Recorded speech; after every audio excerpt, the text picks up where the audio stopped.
There's over 40 million games on Roblox. There's games that have you working at a pizza shop serving your customers, games that have feet monsters chasing you around the map, but there's an entire genre of experiences on Roblox that are only there to copy a more popular game. But I wanted to go over some of these knockoff games and see how bad they really are, and who knows, maybe we'll get lucky and run into a hidden gem. But our first game, Super Guys, I think is a perfect one to start off with because it's a knockoff of a knockoff game. It's based off Stumble Guys, which is a party royale game that's already a Fall Guys clone in itself, so the layers here going in were so deep that I knew it was going to be a bad time. But they tried copying everything from the characters to the loading screens down to the main menu as well, but for as bad as it is to play the original Stumble Guys with the funny animations and the god-awful looping music,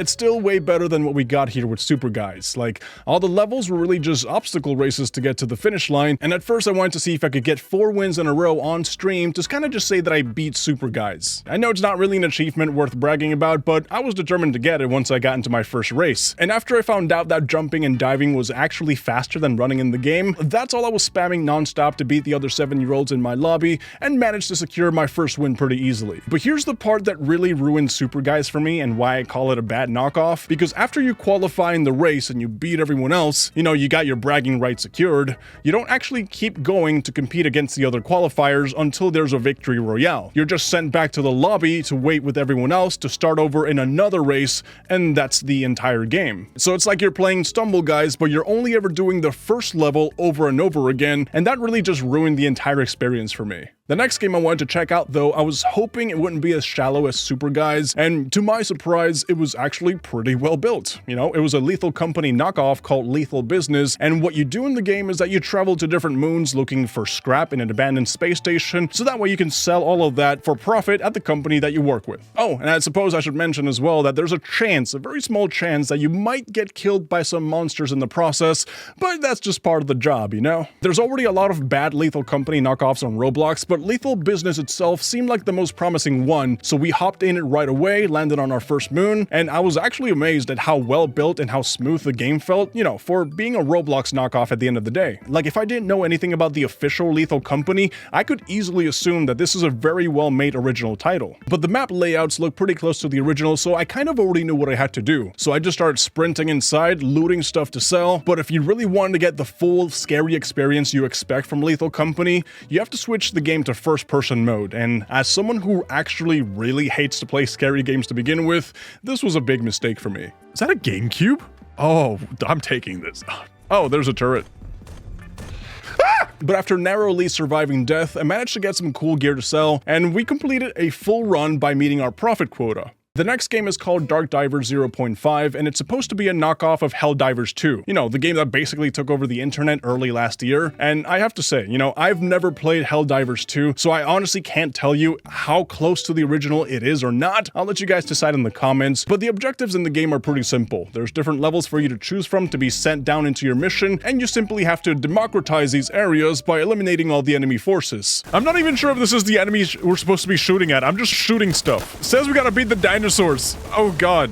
Like, the gameplay loop was pretty simple to understand right away, you know? You drop down, you kill a certain number of space dinosaurs in the area, you complete the objective, and then you move on to the next one where you're gonna kill, well, more space dinosaurs. Every now and then you run into a boss fight that's actually pretty epic to do, and if you've played the actual Helldivers 2, I'm assuming you get the same feeling of excitement because I had my whole team, you know, there's this one guy in the mech suit I'm supporting with the assault rifle, one of your teammates is down, and you're trying desperately to complete the wave so that way you can respawn him. You know, while the game isn't really perfect because at the end of the day it is just a bad knockoff on Roblox, well, Dark Divers 0.5 was actually motivating enough for me to want to get into the real thing. Like, people in my chat were calling it a 10 out of 10 game, so I'm just gonna assume it's a 10 out of 10 experience. Though I gotta say that the next game that we played unfortunately wasn't as fun as Dark Divers. I was kind of disappointed with this one. It's called Scream Stream, and the instructions on how to play are pretty simple. You record creatures with your camera to get views online and go viral. This is basically a knockoff of the game Content Warning that was made by Landfall Games, and because it was a heavily team-reliant experience, I knew from the get-go I was gonna have a bad time, you know, because you dive down to this creepy area with 4 flashlights to record scary monsters, but the kicker here is that there's only one camera, and you got gotta share it amongst all the other players. And, you know, because this is Roblox and you're playing with a bunch of 7-year-olds that have no communication skills, if you don't manage to get the camera before everyone else, you're basically at the mercy of the 7-year-old cameraman, not only doing their job properly, but also surviving long enough to extract with the footage. Thankfully, when we dove down though, I saw that the monsters had pretty bad AI. They never really moved fast enough to feel like I was in any danger at any moment, so at one point we were just kind of following this one weird looking turtle around, just making fun of it and cracking jokes, but overall the experience itself wasn't really fun. Like, once I actually did get to hold the camera, I was like, oh, okay, I guess I'll just record this turtle monster walking towards me then. The next game we played was called Buckshot Mayhem, and I don't really think I need to tell you what this is supposed to be a knockoff of, but in case you've been living under a rock for the past year or so,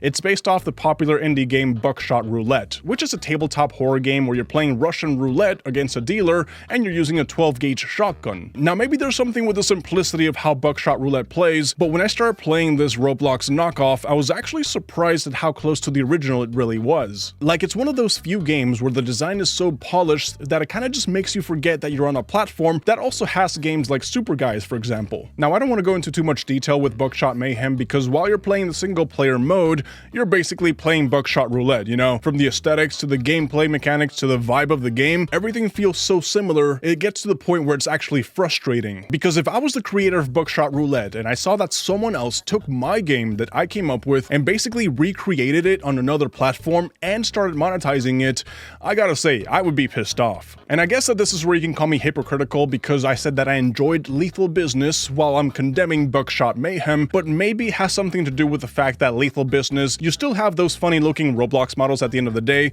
that kind of just sort of reminds you that, hey, this is still a cheap knockoff, guys. Meanwhile, in Buckshot Mayhem, at least a single player mode, it doesn't really have those funny Roblox models running around, and it's actually so well made that it's pretty easy to forget that you're still playing a knockoff game, and it makes you start questioning, like, at what point does a knockoff game become actual plagiarism? I don't have the answer to that, maybe you guys do in the comments, please let me know. But this next game though, I can assure you that we didn't run into that problem whatsoever, because this was probably the worst knockoff on Roblox. So the game was called Super Bloxio Bros, and my god, I was not prepared for how bad this was gonna be. So we booted up the game and got into the lobby. There was a guy's body parts just flying around everywhere, which kind of just set the stage of what kind of quality of game this was gonna be. But yeah, this is probably the type of game that comes to your mind when you think about terrible Roblox knockoffs. You got the copyrighted music, you got the stolen sound effects, and someone's best attempt at recreating the classic first level of Mario Bros, except you're using your janky Roblox character. And because it wasn't entirely a 2D game like the original, you could just walk in front of the obstacles instead of going over them, which kind of just defeats the whole purpose of the game. Like, Super Bloxio Bros was so bad, it got to the point of it being funny bad. Well, at least until it glitched out at the exit pipe on the second level, and I couldn't finish the game, that's when I kind of just rage quit.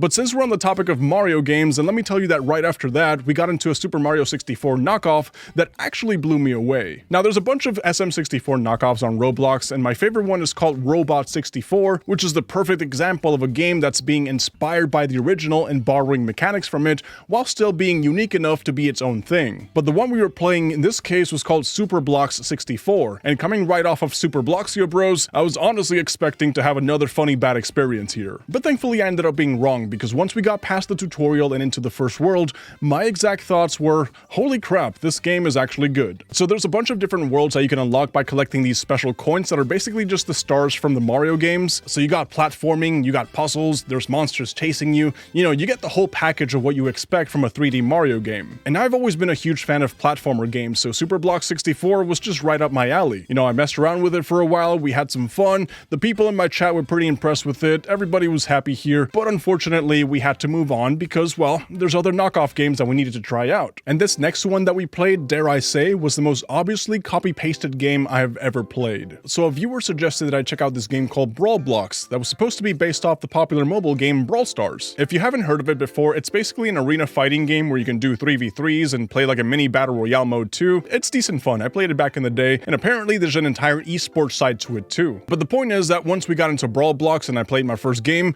I realized how bad this thing really was. And not in the way where it's like a bad game like Super Bloxio Bros, but at how blatantly they just ripped off the actual Brawl Stars characters and abilities to put them into Brawl Blocks. Like, they had the same characters from the roster, the same gameplay mechanics, same combat system. It was like I was playing an early alpha build of the official Brawl Stars. And the worst part is that they didn't even try to switch up the character designs and the icons, or maybe like change up the names to make it feel more unique. No, this was just a copyright takedown waiting to happen. And the entire time I was playing it, all I could think about was like, why would anybody want to play this when Brawl Stars itself is actually free? Like, if I'm on my phone and I have the options to play Brawl Stars or just bad knockoff Brawl Stars, then there's no reason to play it on Roblox, to be honest. Like, it wasn't different enough for me to say that I was playing something similar that's still kind of like its own thing, like a Fortnite knockoff, for example, but it also wasn't good enough to keep me playing it over the original. And this next game is called Project Smash. It's supposed to be a knockoff of the Super Smash Bros. Series, and as someone who's been playing Smash games all his life and competing in a few house tournaments here and there, I felt like this was the perfect game to try out. So we got into the lobby, and I saw that instead of playing as the different Smash characters, there's actually different classes that you can unlock and equip for yourself,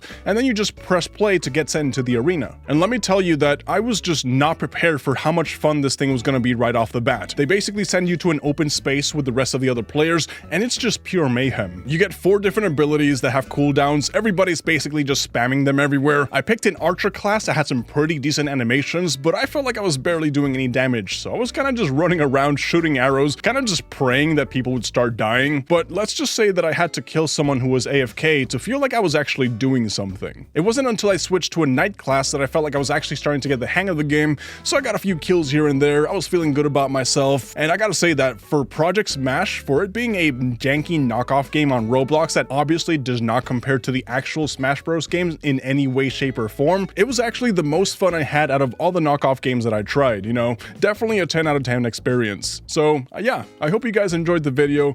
Thank you guys for watching, and I'll catch you on the next one.